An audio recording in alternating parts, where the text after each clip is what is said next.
All right, welcome back to another episode of The Closing Table. Today I am pumped because we've got somebody super interesting, super cool, Cash for Homes, Kevin McLellan. Welcome to the show, buddy. I appreciate you coming on. Anytime, James. So I know you pretty decent, but I want to get to know you a little bit better. So you are the premier home flipper now on the east side, man, or really Tri-County? I mean, how far do you go? Yeah, Tri-County. Okay. Fair enough. Okay, you've been doing this for about how long now? Oh, boy. This is going to be year 16. Really? Yeah. Jesus, okay. Yeah, Perfect. started buying properties pretty much at the bottom. I mean, 2010, I believe, October or November of 2010 was when I first started buying properties. So. Yep, and I did a little digging too. I knew you were a police officer prior, right? Yeah. Since retired? Just retired a year ago. That's what I thought. And you did it since you were real young, right? 20 years older, maybe? Something, Yeah, 23, 24. Yeah. Put in what, almost 20 years? 17. 17. Yeah.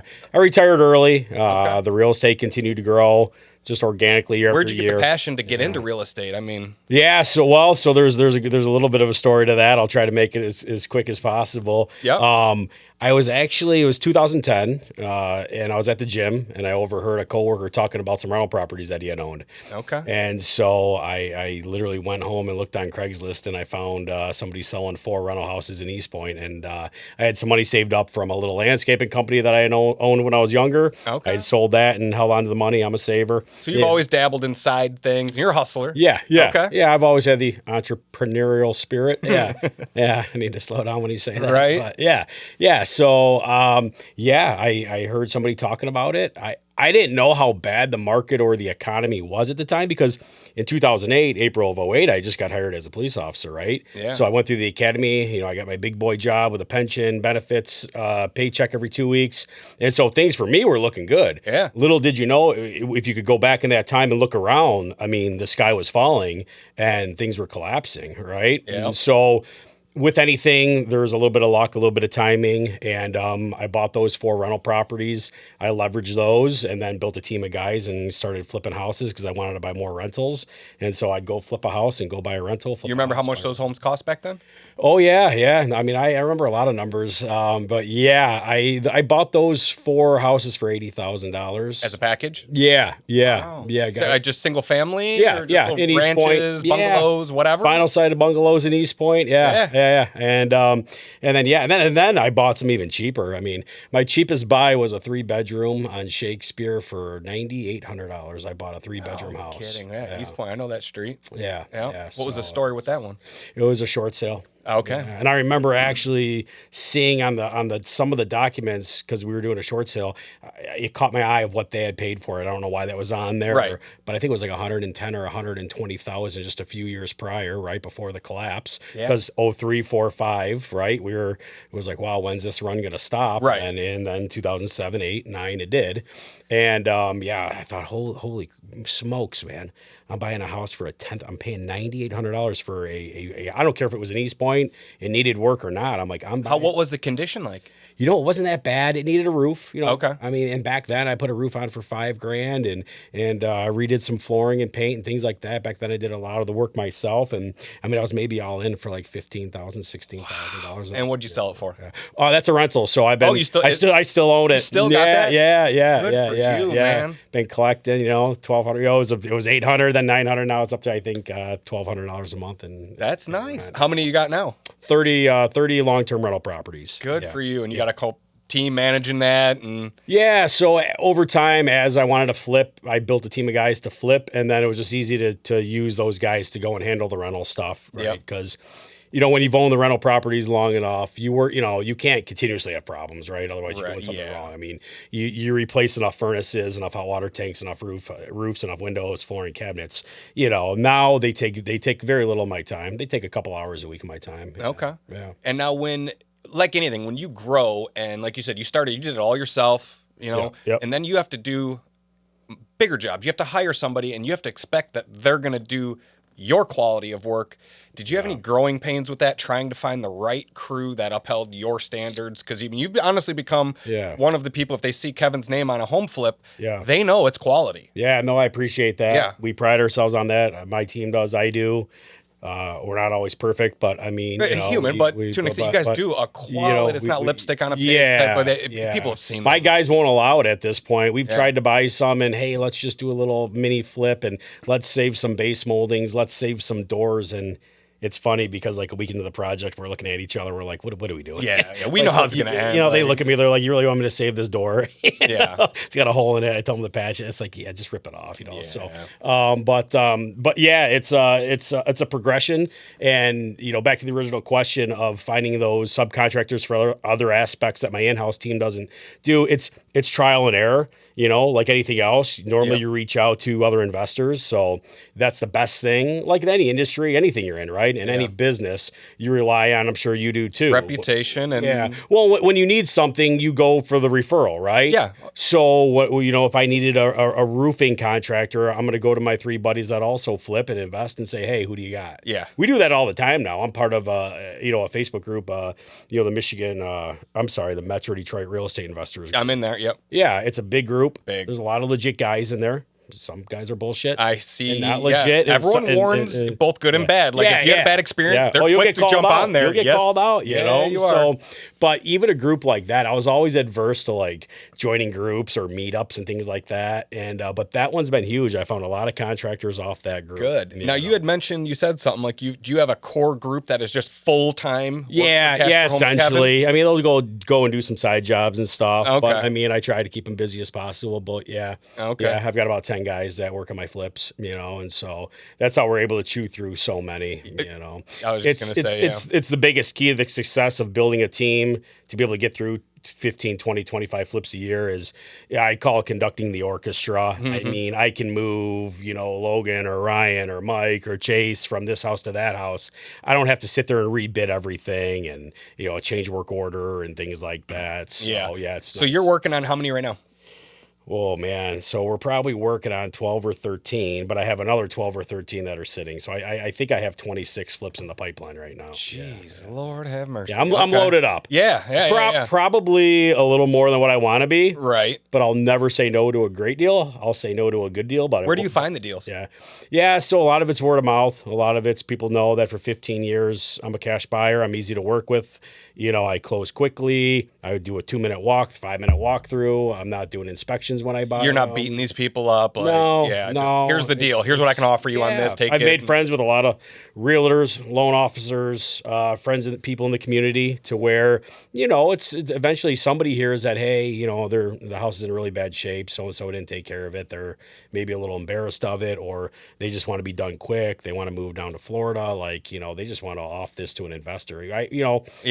People are surprised at that. Like, well, why wouldn't they put it on the market? And that happens 98% of the time. But there's a small percentage that is just fit and ripe for an investor, and that's where we come in. And I'm not the only one. There's a good handful of us, that are around and bidding against each other all the times. And you probably hear the same 5 or 10 names. Yeah. So the house I live in now, I felt like an investor almost, because my family grew up in that neighborhood my whole life. And when they found out the neighbors, long story short, the original owners, the grandparents passed away, left it to their son. Their son lived there forever. And then he eventually passed away. And then his sister had to come up from Virginia with her husband who had dementia. And my grandma, who was living right next door, she called me. She goes, hey, the neighbor's house is going up for sale. So I literally I ran over there. Yep. And I talked to the sister, and I was like, my mom grew up with your brother, we know each other. I don't know you. Yeah. And I gave her the whole letter and the family picture. And I stole the house, man. But it was it was hoarder house. Yeah. I mean, even after the estate sale, I had 4 30-yard dumpsters of junk to throw out. Is that the one you're living in now? Yeah. Yeah. So I stole it for a cheap price, but my God, I had to put a lot into it, and I could still put $100 into it. And careful with that, because people hear that term. Yeah, they don't steal. No, not steal. I don't think you stole it. I think you paid for the condition. I told her what I could afford. And she said, I'm happy to take it. And the work it needed. And these people are smart enough to make an educated decision. And like you said, it was easy. I said, I will take it as is. I don't want you to do anything. Have your estate sale, and I'll deal with the wreck. I have met with, hundreds, maybe thousands of sellers or owners of properties at this point. Yep. And they are not stupid people. They are very smart people that have done their research, that have talked to realtors, that have looked online. Oh, yeah. And I just meet with them, and I just work the numbers backwards. I tell them what I do. I tell them I'm an investor. I need to make money.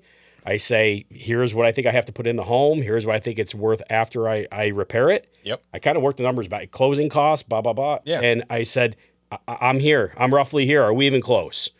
And then some of the times they're like, yeah, they're like, that's what I expected. I'm happy with that. I know I could get more if I put it on the market, but you said you can close this in 5 days and no inspection, none of that. Yeah. We just want to be done with this. Yep. And it's usually the key words is when they say, we just want to be done with it. There's normally a deal to be had. Yeah. Perfect. So, yeah. Give me some examples of these homes like that you've walked through. I'm sure you had to have walked in the door and saw some pretty wild stuff between hoarders. Yeah. Yeah. What are some examples that you remember? Some of the top ones that are just like, God, I can't believe it. Yeah, I mean, I just had one that was a hoarder house. I mean, a couple months. Yeah, I posted it. Yeah, it's on my Facebook. Yeah, I mean, I actually found a deceased person in there. I mean, yeah. Nobody knew about that person until you came across them? Yeah. How? What? Yeah. They sold the house, and I had to give them some occupancy, and I had to give them 3 weeks to move out, and we were in communication, and then they went silent. The phone started going to voicemail, so I left a note on the door saying, you never know. Some of these situations are odd, right? Right. Like things happen in life or in general in business that you can't, No, you'll never foresee that are rare. Yeah. And you try to think through them and you try to come up with solutions. And so I was like, okay, so-and-so was, I'll say Brian. That's not his name, but I'll just use that name. This guy. Brian was in communication with me and then, we had good talks and he asked for a little more time. And I said, no problem, man. I got other projects. Take another week to move out. Yep. He already had his money, right? And was making his next move. And then the phone went straight to voicemail for like 3 or 4 days. Now I'm left guessing. Yeah. Well, did he move out? Because sometimes these people, they leave a key in the mailbox, and I never hear from them. Okay. I mean, I could give you all different scenarios that happen. When I bought over 300 homes. Yeah. And so I went and put a note on the door just saying, hey, I haven't heard from you. We're past the deadline. I gave you more time. If this is an issue, please call me. Again, here's my phone number. But I'm going to be entering the home on Monday, at 9 a.m. or whatever it was. Right. And we went there, and I knew when we cracked the door and the dogs came running up that something didn't feel right. Well, and then there's a smell that hits you. And my experience as a police officer. That's right. Yeah. I mean, I walked in on hundreds of deceased bodies. So, we just pulled the door back shut. Called the didn't even have to go all the way, and you knew. No, yeah. Called nope. I looked at my maintenance guy that was with me. I brought somebody. I always like to have somebody else there. And I said, no, he's let's not be the first one to walk on him. You know the deal. Let's let the professionals enter first. I knew Luckily, I knew the drill. I didn't. There was no point of entering at that point. I could tell it was probably. Where did you do police work at? What city? Sterling Heights. Okay, so local, right around here. Okay. Yeah, and this was in St. Clair Shores, so I knew the guys there too. Yep. So backed off, called them, let them know I think we got one down, and so they came and so sad. Yeah. Sad anytime anybody passes away, and then given the scenario. But I worked with the family the best I could, gave them time to get belongings out, and it was a hoarder house. It was in really bad shape. Yeah. And so, I mean, we actually suited up. We went in and tried to find some family heirlooms and some urns they were looking for. In this business and real estate in general, you find yourself, sometimes you're like, how did I find myself in this situation? Right. I mean, other than that, I can't think of any other major. I had a water pipe break one time. I bought the home. It was in the winter, and then I go to the house all excited. I bought the house. This is years and years ago. One of my first, probably 5th or 6th property I bought. Yep. And I just hear water gushing, and there was a foot of water, and so I called a friend of mine, and we got waders on, and I didn't even know really how to turn the water meter off at the time, so. Yep. Yeah. So what, they didn't have the heat wasn't running? Or it went off, and I didn't know what the hell I was doing back then. I mean, This is back in 2011. I mean, it's not that they came in and stole the furnace. No. I'm sure that's happened. No, gosh. Oh yeah, I think plenty of furnaces and AC units stolen. I had 3 AC units stolen on one house. Back to back every time you replaced it, they just took it. Yeah, I mean we were supposed to close on the sale, and they go to do the walkthrough, and they leave, and they're like, it felt hot in the house. We didn't check, and they go outside and see the AC was stolen, and so I put one in. They go back after the closing, and it's stolen again. So, any results, or would you find anything, or is just you let it go and just said, look, hopefully it doesn't happen a fourth time? Yeah, I just let it go, man. I'm too tired to fight it. Yeah, right. Like I'm not a detective anymore. Like, Yeah, I mean, I've gotten smarter about how to handle things, what to do, what not to do, what areas to invest in, what areas maybe not to. True. Safety precautions to put into place or whatnot, or privacy security precautions to put into place. Yeah. You learn like anything else, Yep. and it's never going to be perfect. You're always going to find yourself saying, how the hell did I not run into this before, Yeah. Been flipped over, 300 houses in 15 years, and I'm still like, trying to figure some of these things out. Yep, So. that's the interesting part about both of our respective businesses and Yeah. realtors as well, is you're never going to experience everything that's out there to experience. Yeah. Something new is waiting around the corner, and we've all had it happen. And Yeah, that's what's cool about flipping houses is, I mean, everyone essentially is different. Like every snowflake, none of you can never really give me the exact same house, right? Yeah. They might be the same bungalow on the same street. Same layout, but there's something different about it, right? Yeah. So coming up with solutions to those problems and different layouts and utilizing space. I'm really good at reconfiguring space, adding a half bath or a bathroom here. One house in Chesterfield, we split one bathroom, turned it into 2 full bathrooms, and was able to make a primary suite out of one of them. Do you find, because I found this in my house when I redid our bathroom, do you find dead space inside of homes? Like when you blow out a wall and you're like,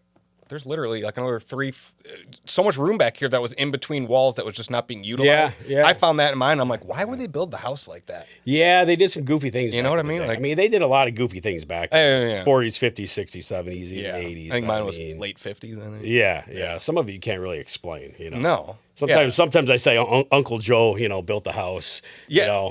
Like ours, for example, the shower, the stall in our master bedroom, the shower in there. It was, and I'm 5'8" on a good day. It was maybe 5'9" to the ceiling of the shower, and the water spouts coming out right into your face. And I'm like, what is like? What? And then I ended up blowing out the walls, ripping everything out. And I raised it up to like an 8-foot ceiling with another 2 feet deep and a foot wide. I'm like, what the hell? I don't know what it was back in the day. Yeah. I mean, maybe us as humans grew more, but apparently for us, unfortunately not. But it's because like the rooms were small, the ceilings were low, they softened things down and framed things down for no reason. Yeah. There's all this dead space back there that I opened up and utilized. Now it's a big. Yeah. They like tight spaces, tight rooms, things like that. So now we're going in and blowing all the walls out and creating that open concept feel. Is that what's the thing that you're seeing the most, the trend lately, I would suppose? Is it the open concept, blowing walls out? Yeah, every now and then I get a little pushback on that, but the best ones I've done is when I can create an open space. Who pushes back? Buyers, on my flips, I'm just talking more primarily on the flips is I don't know who my end buyer is going to be, right? I mean, I have to bake this cake and I don't know who's going to like the taste of it. So do you try to stay neutral with your decision? Yeah. I mean, I try to switch things up a little bit because we do get a little bored, but you try to keep it a bit vanilla. You try to keep it to where it's going to appeal to the masses, right? I mean, you start doing some dark greens and some reds and some blues. I mean, you've eliminated a lot of buyers. That's great. That's trendy, but like the white shaker cabinets and the white Calcutta quartz countertops, it's, again, I'm trying to appeal to, if I can hit 60 to 70% of the people I think are going to at least, like the house, then I've won. I'm not going to appease everybody. You never can. I always joke, right? It's like I could put hardwood floors down and somebody's going to walk in and say, I wish this had carpet. Yeah. God, I love the feel of carpet under my feet. I hate these echoey. Yeah, these floors feel hard and cold. Then I put carpet down and somebody walks in and was like, God, I'd buy this house. I can't believe they put carpet over that nice carpet. hardwood. Yeah, who puts carpet? Man, if this house just had hardwoods, I'd buy it. So it's like, I laugh sometimes because in general in life, you're not going to appease everybody. You're not going to please everybody. You know what I'm saying? So, you just try to keep it as neutral and appeal to the masses when you're flipping. Okay. I mean, you could add some. I recently just started doing some different tiles and some different backsplashes. And mixing it up a little bit and getting a little edgy with some of those. I've seen a couple recently that you posted on there, and they're a little different, but they're still really nice and they catch your eye. And I'll tell you what, I've gotten phenomenal reviews on them. I mean, in terms of feedback from buyers and agents, I'm over asking on 2 of the properties right now that are on the market, multiple offers. So I mean, we even had that one deal last year, I think, over in St. Clair Shores, and our mutual friend was the buyer, and he ended up buying one of your flips, and it was just beautiful home. Yeah. So yeah, you can't please everybody though. No, that's okay though. Now, what are you seeing in the market in terms of the loans and the interest rates? I mean, So I don't talk interest rates on here because Yeah. I don't talk interest rates to anybody really because you don't know what someone's going to qualify for. There's too much background stuff that I got to find out in order to quote a rate, and then if I quote a rate, I got to go to AP. It's just a nightmare. We don't talk about rates, but my biggest thing right now is just I was talking with Brad about this is affordability. yeah, With combined with just the overall picture, the amount of property taxes, the price of homes, the amount of income that people bringing in. If you have a family, you got to feed that family. You got to pay for gas. People can't afford what they used to anymore. yeah. But you know, I agree. And the property taxes are something that these assessors and the property taxes are insane right now. Oh, yeah. You couple that with the 6 or 7% interest rate, and that, but you know, when I put a completely redone house on the market, that's flying off the shelves. So I can't make sense of it. It's like, Yep. you know, you think the market would slow, but For certain homes, Yeah. at certain price points in certain homes, especially Yeah. ones when you're done with them, Yeah. they're ready to go. People got to put the furniture in and enjoy what you've built for them. Yeah. And I think it's just like we knew growing up what a brick ranch in St. Clair Shores was worth. Yep. And like what that payment should be or what those taxes should be. 100%. But somebody coming in from out of state, which a lot of people are, or these newer generations, they have no idea. Yeah, and we were talking about too with Brad as well is the uncapping of Who's this taxes. Brad guy? Brad Patrick? Yeah. I think you might have heard of him. Yeah, I think I see him. On Yeah, that Facebook. guy. Yeah. But the uncapping of taxes. So a lot of people will sell you on here's what the taxes are right now. They may be $3,500 on the east side, Yeah. but that family's owned it for 20 years. Right. So yes, you're comfortable and you love that payment now, but when it uncaps and you got to come out, another $300-400 a month, Yeah. are you going to be comfortable then? Yeah. Probably not. And they gotta know that. maxing out their approvals. Yeah. And I always warn them up front because I'm not that guy. I mean, I'm not here for a quick dollar. Right. I want Right. the reputation that I've done a good job. No, I've seen plenty of people, complaining on Facebook and whatnot, which people like to do on Facebook. But is that, oh my God, I thought my taxes would be $3,000 a year. They're either eight. Yeah. They came out. I mean, Yeah, triple. Sometimes it's wild. yeah. And if you don't know that's coming, that like he said, a lot of people are a hot water tank away from losing their home. Like, Yeah. you got to pony up $5,000. Yeah, Not a lot of people have that money saved up. I'm interested to see what happens. Like, there were so many 2.5 and 3% interest rate loans put in the market. Yeah. For a long time, and people are obviously adverse to walking away from those, and they're going to fight and claw to make that payment. But I do wonder over the next 5 years how many people are willing to walk away from a 7%. I hope not. Right. But because man, the market's still been hot. So. Yeah, for the right properties, because I have buyers that are literally losing out and going 20, 30, 40 grand over and still losing. I know. But that's it. But then you get your first time buyers and back in the day, 12 years ago, I bought a nice 3-bedroom brick ranch for 75 grand. Yeah. Had to fix it. I did it myself. I refinished the wood floors, painted everything. Yeah. Sold it 3 years later for 154. There you go. And that's how I met Ian. He brought a buyer through, man. Yeah, I missed that. Yeah. But now you can't get a first-time buyer home quality for under 200. Yeah, that's like the new. Yeah, that's like the new entry point, right? Yeah. And even that, with the taxes and interest rates, you're looking at a $1,500 a month payment, or I don't know. Yep. Roughly. Something. Somewhere. It's wild. I know people with really good jobs. Right. That you should be able to comfortably own a home, right, and they can't even qualify. Yeah, you almost need two good incomes. I mean, yep. Gosh, you almost need two people. I mean, yep. And that's what I seem to be selling a lot of my flips to. Is I'm selling to a lot of younger couples, but both working. Yeah, both making 100, 125. I mean, yep. And I think then they're still not saving a whole lot, but they're making that payment. I see those credit reports, man, and you see the credit card balances, the student, all the debt and stuff. Yeah. You hope nothing bad happens, but I mean, I won't tell. I don't have a crystal ball. People are like, what do you see rates doing? I don't know. Right. The experts don't even know.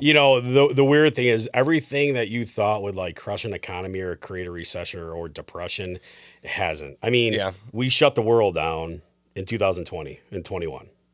I mean, and it really, there was a little blip. Yeah. If you remember, for like 6 months, but like I mean, I thought that was it. Yeah. Because I'm always loaded up with projects. I keep a backlog because I have to keep my guys busy, right? Yeah. So I'm a little ass out there. I mean, I can get hurt. Yep. I do buy them right though, and I do buy them in areas to where they could be quickly turned into rentals if need be. Let's say if nobody could get a mortgage and nobody was buying. So that's my fallback plan is stay within the 100 to the 300 range. Yep. And you could always, just renovate them and turn them into rentals, wait for the market. Everything's cyclical. Everything's cyclical, right? Yep. Can't talk. Cyclical. Everything will turn around. At least history's proven that. Yeah. If you don't sell, you'll be okay. Yep. The problem is sometimes people are forced to sell for whatever. True. You can't hold on any longer. Yeah. I don't care if it's stock, real estate, whatever. We've always recovered from that low and gone past it. Yep. So, So, being in the investor game, just like any other game, there are good players and bad players. Yeah. Do you agree with that? Yeah. What are the bad players doing out there that you don't agree with that might hurt your reputation in general if someone doesn't know you personally?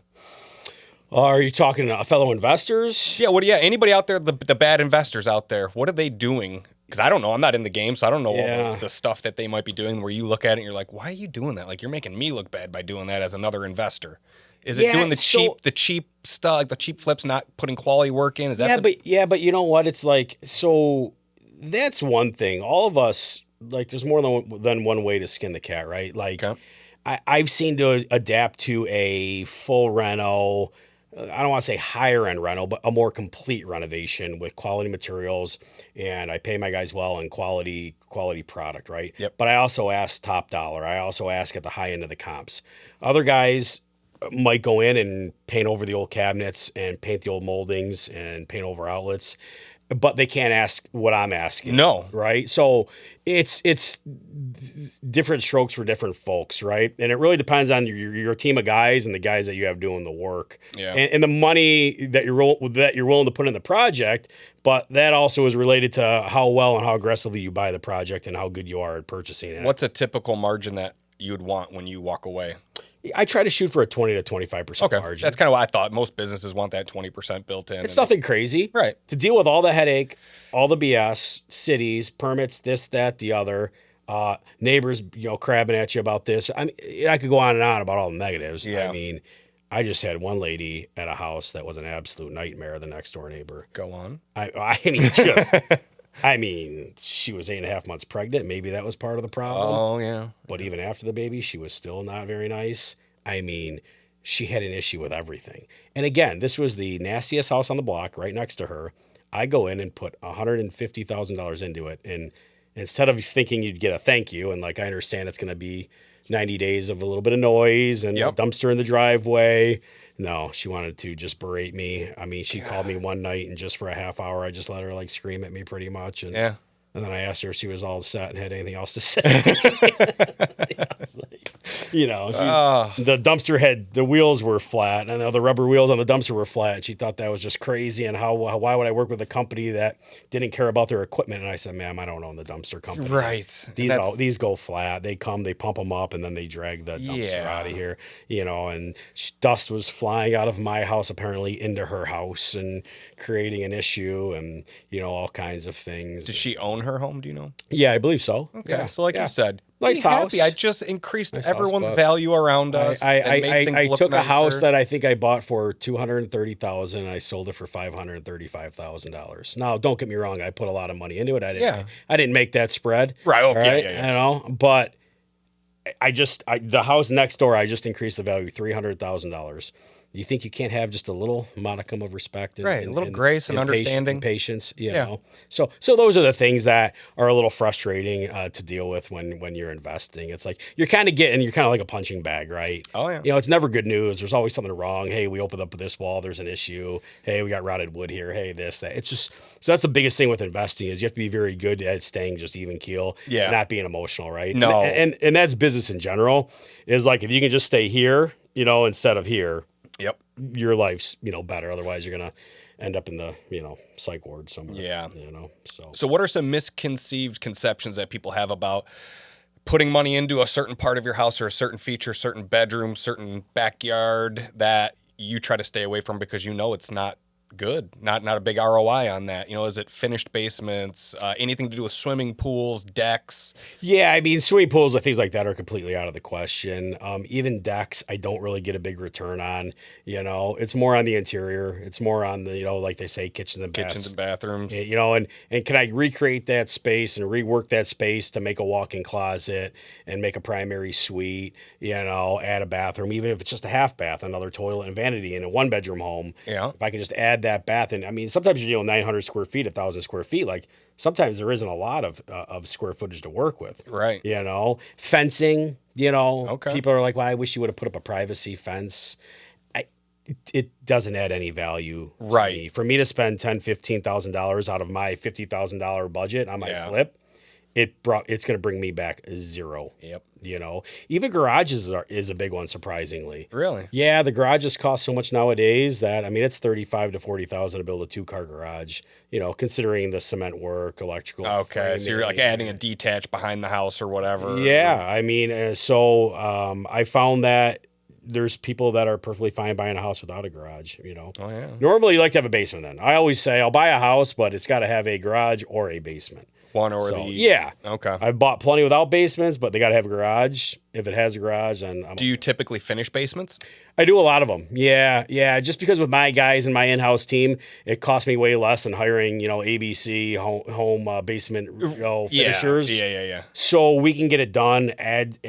Not eat into the budget and still give the customer a real nice space. Yeah, obviously use. it doesn't count as square footage. We all know Right. that, but it adds usable space. Yeah. Right? It takes 1,000 square foot St. Clair Shores brick ranch, and it kind of feels like 2,000 square feet when you walk down there and can put a couch and a TV and, a table, to have people over for the holidays and things like that, as opposed to walking down into a cement, cinder block dungeon. Right? Yeah. So I think there's huge value in that. Okay. Yeah. So I think you had mentioned your gross point when you're about 6 weeks out ish. The one about 2 or 3, 2, 3. Really? Yeah. Okay. Yeah. Where's what street? And That was by on the Notre time Dame. people start Yeah. seeing this episode, maybe that house will be ready Yeah, for them. it's on Notre Dame, corner of Notre Dame and Chalfont, I believe. So Okay. yeah, that was an old farmhouse. Man, it needed one of everything. I mean, Yeah. those are the heavy lifts. Those are the ones that'll Full scale, top to bottom, windows, basically. roof, Really? a ton of siding repair. Then we repainted. Then we repainted the outside. I mean, that's one where it's one of everything. I mean, mechanicals, new AC, furnace.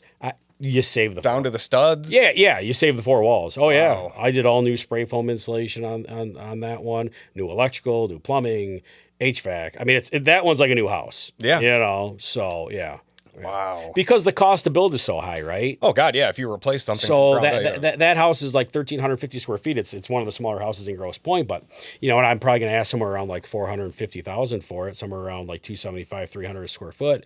But to go build that house, the lot alone's 200, and then it's 500 to build. You're at 700 to build it. So I think that's why the renovated, nice quality existing homes are still flying off the market if they're done right. Yep. And with some quality. Because it's either that or we go build a new home and we take 12, 18 months. Or the buyers go and buy a home that needs work, and then good luck trying to find guys to do the work and not rip you off and get it done in a good amount of time. So, right. Yeah. So there's one, it was stuck in my head while we were talking about quality and this and that. I help a lot of open houses with agents. I go out. Yeah, I see all the time. People. Yeah. So I was at this one in, is it Roseville or East Point, kind of right on the border there. Little bungalow, and I don't know who flipped it. I don't know if the owner did it himself or hired people. Yeah. But it drives me nuts. They didn't change out the register covers. Yeah. New carpet, fresh paint, didn't do a great job, but rusty covers. Yeah, or painted over, dented. It drove me nuts because I could not stop looking at it. I'm like, God, it's sticking out like a sore thumb, and it costs what, $5 to buy a new one? Yeah. Well, a couple bucks more, but whatever. It's cheap. Like $100 to replace them all in the home, right? Yeah. $100 bill, and you got all brand new, crisp registers. Yep. Right, the heat and your cold air and your supply event registers.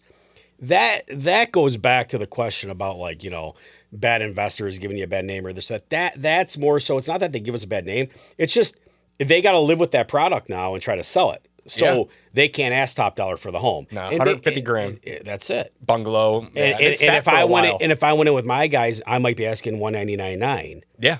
but it's a badass Oh, home that's yeah. almost, that almost brand new. Now, instead of a $1,200 payment, it's a $1,500 payment. Are the people happy with that? Can they afford that? I don't know, but I can't go in and leave rusty, dented, painted over register covers at this point. Yeah. It was driving me crazy, man. Yeah. But it's out in the open to see, right? Yeah. To answer your question, the biggest problem I have is things behind the walls that guys hide. Okay. So if you're an investor and you hide something safety wise or functionality wise, Like open, stripped wire, or what kind of stuff? Yeah. Because we're talking to people out there that may not have a dang clue about how this all works. Well, you don't know to what's look out behind the for. walls, right? Yeah. I mean, what if you want to save money on insulation and don't put insulation behind a wall? Who's going to really know? I mean, Right. you knock on the wall and try to see.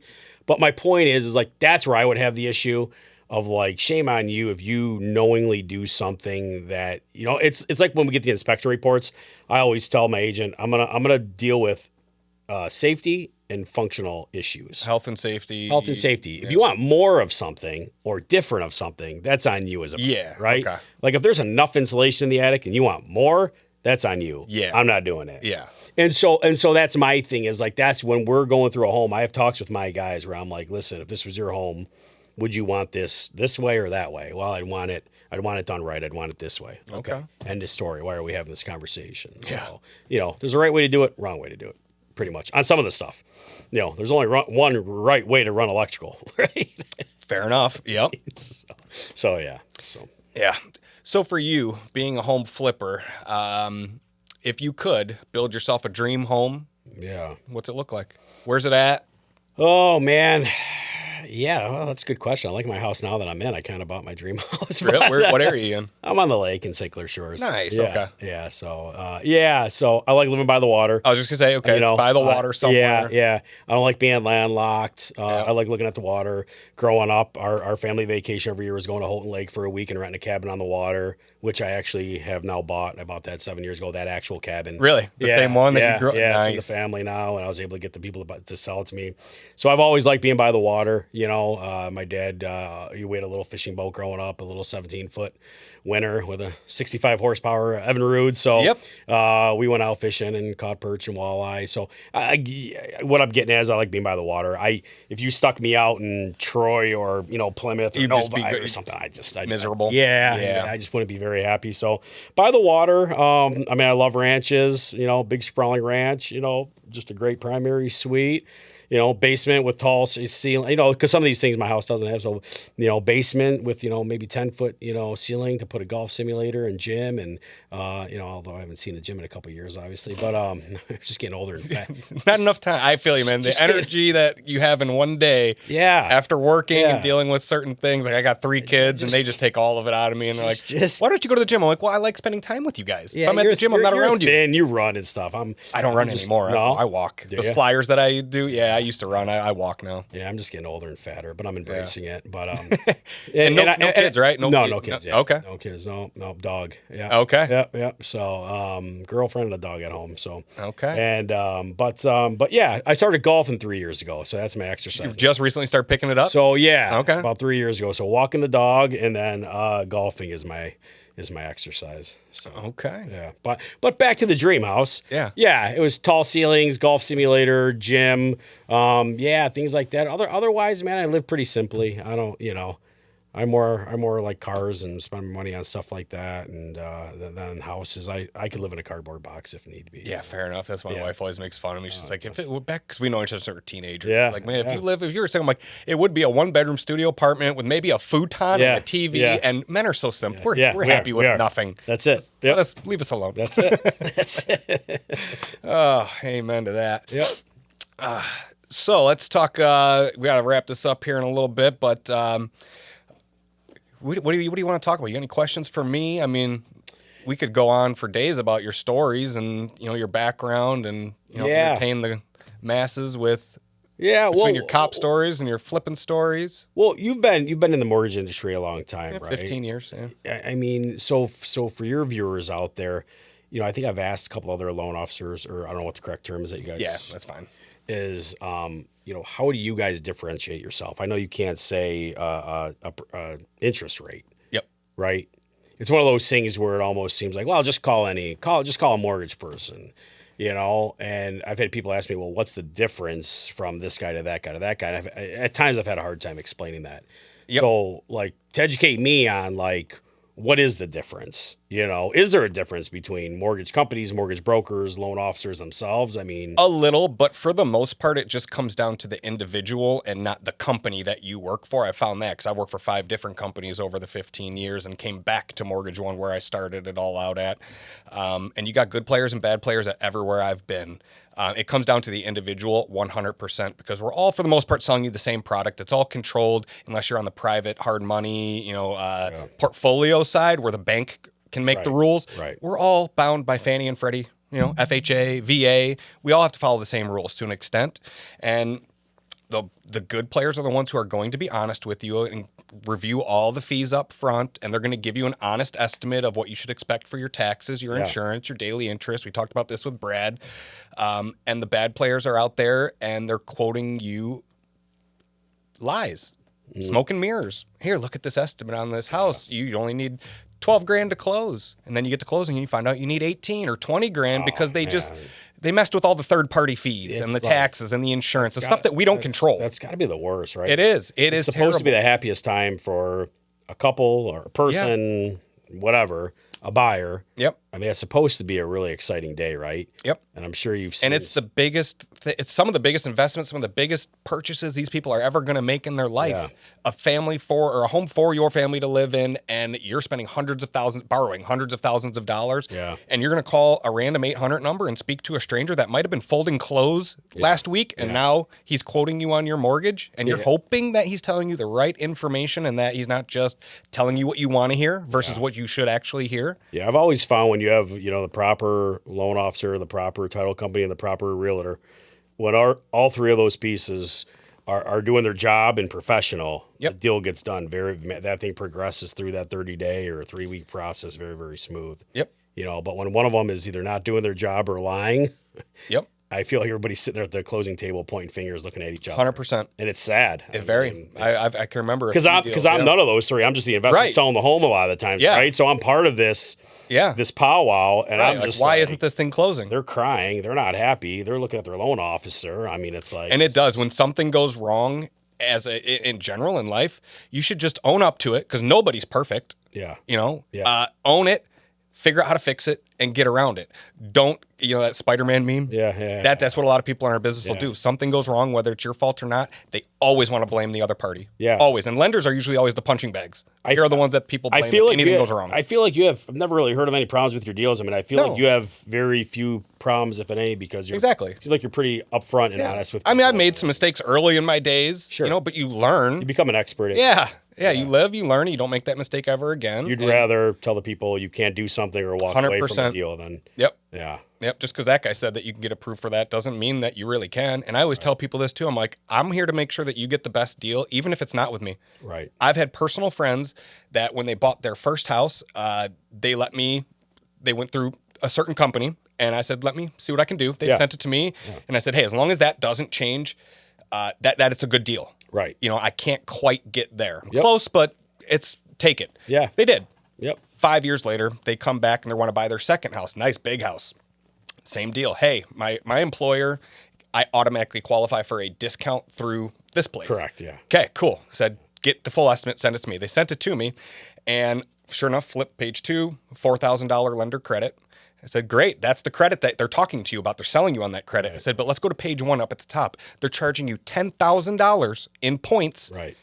And they're not talking about the points. They're just saying, look at this shiny $4,000 here. I said, you're still paying $6,000 more than you need to. Right. And he's a very smart man. Yeah. He's like, I didn't know that wasn't normal. Yeah. I'm like, well, of course not. They know you don't know that. Right. Your bank knows you don't know that. Your bank knows that you're going to use them because you're a client of theirs and you feel like you have to use them. Yeah. So negotiate. I've always said that when I tell people, because again, I don't have a dog in the fight. I'm not a realtor. I'm not a loan officer. Yep. But I always tell people when they're trying to decide, I say, work with somebody that doesn't need your deal to close. Yeah. Right. If you're working with a realtor and they need that deal to close to pay their bills, something's going to go wrong. Yep. And likewise with the loan officer, if your loan officer needs your deal to close so they can pay their mortgage, you might not be getting the honest answers or what the taxes are going to be, 100%. and so on and so forth. That's the big thing is the taxes right now because of huge. all the uncapping. Like I haven't seen anything like this. The past few years have been crazy. When did they start that? Dude, I don't know. I feel like out of nowhere, like taxes just went from, like I was telling the other guys, like $2,000 a year on the east side was, I remember quoting that all day. And now it's $6,000, $500 a month of your housing budget is just going to cover your taxes. I know. And let's not even talk about what are you getting for those taxes? I know. Growing up where I did in St. Clair Shores, is that where you grew up too? Or kind of. I grew up all over the place, man. Like Roseville, Fraser, Clinton Township, Harson's Island. I went to 5 high schools. Like I've been all over the place. Oh man, but mainly East Sider. Yeah. But growing up in St. Clair Shores, I mean, about $2,000 a year was about right for taxes, right? Yep. $200 a month, whatever. $166 a month, $2,000 a year. Yeah. I mean, I've sold some St. Clair Shores ranches now, and I've asked the people, hey, what are your taxes? They're like $7,500. Yep. It's crazy. It's insane. So, I don't know what the cities are doing with all the money, but what's that? Pointing at the people. Oh, yeah. Because there's nothing. I mean, I don't know. That's a whole nother. Probably a different podcast. We can get into that. Out of our pay grade. Yeah, exactly. So, yeah, you just do the right thing. Honestly, I was raised to do the right thing. And no matter what, even if I was broke and needed a deal to close, I couldn't mislead somebody. I just don't have it in me. Yeah. So that's the big difference is the individual you're working with. Do your research, look them up on Google, look at their social media, and just make sure that they've got the experience, that they are local. Yeah. Because I've had... After, again, working really hard to get a good reputation, is people will see my offer, my pre-approval, and sometimes if it's close, they'll take mine because they know me. They know that deal's going to close. They know I've reviewed my client's documents. They know I've done my job up front the right way. So I've told people, like, there are certain places where if your cat walks across the keyboard the right way, it'll get a pre-approval letter out. Right. Like nothing's verified fully like it should be. So that's the big thing. People like to do business with who they know. People like to do business with who they know it's going to close. And some people they hear that quote, that carrot, and then they get too fixated on it, and then that's where the smoke and mirrors comes in, and it ends different than what you were sold on up front. Yep. And do your research, ask for referrals, and talk to your people. If you're not going to use me, use somebody locally trusted in the community that has a good reputation for doing good business. Simple as that. Don't always go with the 800 number or the bank of God knows where out of New Mexico because they called me one day and promised me I could get 4%. Come on, work with somebody local. 100% on every aspect. Yep. So anything else? Where can people get a hold of you? Godfrey, if you're out there watching and you got a family member or yourself and you need to just be done with it and you want to sell to a quality person, where can they get a hold of you? Yeah, just call me, 586-855-4041. It's my cell. I have it on me. You can text me, again, 586-855-4041. Yep. Or just Google Cash for Homes Kevin. Kevin. Look me up on Facebook, Cash for Homes Kevin. I post before and afters and some videos and things like that. If you're a realtor, I work with all realtors. Bring me the deal. I'll give it back to you to list afterwards. Or if you're just an individual that has a family member or you yourself want to sell a home, I'll come in. I do a quick walkthrough. I make a legitimate cash offer. I'm easy to deal with. I'll get the deal closed and you move on. Definitely follow them on social media though to see the before and afters. They're just fun, man. To see what you come up with, and and sometimes you'll throw hey guys, I got these options I'm thinking about. You're looking for opinions, and what do you guys? I like to be interactive with people. Of course, for sure. Yeah, and it gives me ideas. I get messages all the time. I get people text me. I get Facebook messages. I get people that call me, and so I love the feedback. Yeah. Perfect. Yeah. Well, man, that wraps it up, man. I appreciate you. Thank you for your time. And Cash for Homes Kevin, everybody. Thanks, everybody. See you guys. See ya.